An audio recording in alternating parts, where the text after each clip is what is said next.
हर हर महादेव, जय शिव शंभु, श्री शिवाय नमस्तुभ्यम। कैसे हैं आप लोग? आशा करती हूँ कि भगवान शिव की कृपा आप सभी पर बनी रहे, आप सभी स्वस्थ हो, अच्छे हो। इसी के साथ आज हम सुनेंगे बुध प्रदोष व्रत की कथा। बुधवार को होने वाले प्रदोष को बुध प्रदोष कहते हैं। सप्ताह में 7 दिन होते हैं। रविवार को यदि प्रदोष पड़ता है तो उसे रवि प्रदोष, फिर सोम प्रदोष, मंगल प्रदोष, बुध प्रदोष, बृहस्पति प्रदोष, शुक्र प्रदोष और शनि प्रदोष। इस तरह से सप्ताह के 7 दिन में जिस दिन भी जो प्रदोष होती है उसकी कथा अलग अलग होती है। तो आइए, इस बार की प्रदोष बुधवार को पड़ रही है, तो आइए हम बुध प्रदोष की कथा जान लेते हैं। बुध प्रदोष व्रत की कथा। एक समय की बात है, एक पुरुष का नया नया विवाह हुआ था। विवाह के 2 दिन बाद ही उसकी पत्नी मायके चली गई। कुछ दिनों के बाद वह पुरुष अपनी पत्नी को लेने अपने ससुराल गया। वह दिन बुधवार का था। बुधवार को जब वह अपनी पत्नी के साथ लौटने लगा तो ससुराल के सभी लोग उसे रोकने लगे। बहुत प्रयत्न किया रोकने का, परंतु वह ना माना। उसने बोला कि नहीं, मैं आज ही लेके जाऊंगा, आप विदाई कर दीजिए। ससुराल के लोगों ने कहा कि नहीं, बुधवार का दिन शुभ नहीं माना जाता, लेकिन वह माना नहीं और अपनी पत्नी के साथ बैलगाड़ी में बैठकर चल पड़ा। विवश होकर सास ससुर ने भी अपने जमाई और पुत्री को भारी मन से विदा कर दिया, क्योंकि जमाई जो थे वह मान नहीं रहे थे, तो कोई चारा भी नहीं था, तो इसलिए उन्होंने अपनी पुत्री की विदाई कर दी। जैसे ही नगर से बाहर पहुँचे तो उसकी पत्नी को बहुत तेज प्यास लगी। पुरुष लोटा लेकर पानी की तलाश में इधर से उधर गया और अपनी पत्नी को एक वृक्ष के नीचे बैठा दिया और बोला कि मैं थोड़ी देर बाद पानी लेकर आता हूँ। पत्नी एक पेड़ के नीचे बैठ गई। थोड़ी देर बाद पुरुष पानी लेकर वापस लौटा।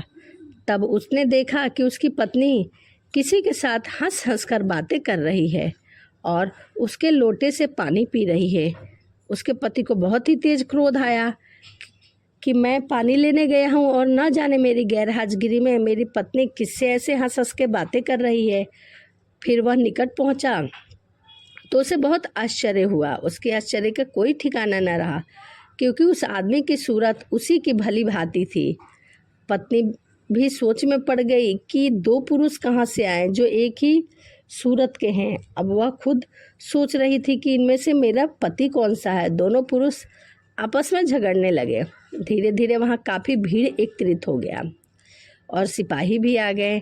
दोनों एक दूसरे के हमशक्ल थे। आदमियों को देख कर वह आश्चर्य में पड़ गए। उन्हें जो भी देखता था वह आश्चर्यचकित हो जाता था। उन्होंने उस स्त्री से पूछा कि उसका पति कौन सा है। वह कि कर्तव्य विमूढ़ हो गई, क्योंकि उसे पता ही नहीं चल रहा था कि उसका पति कौन सा है। तब वह पुरुष शंकर भगवान से प्रार्थना करने लगा कि हे भगवान, हमारी रक्षा करो, मुझसे बहुत बड़ी भूल हो गई है। मैंने सास ससुर की बात नहीं मानी और बुधवार को अपनी पत्नी को विदा करा लिया। मैं भविष्य में ऐसा कदापि नहीं करूँगा। मुझसे बहुत बड़ा अपराध हो गया है।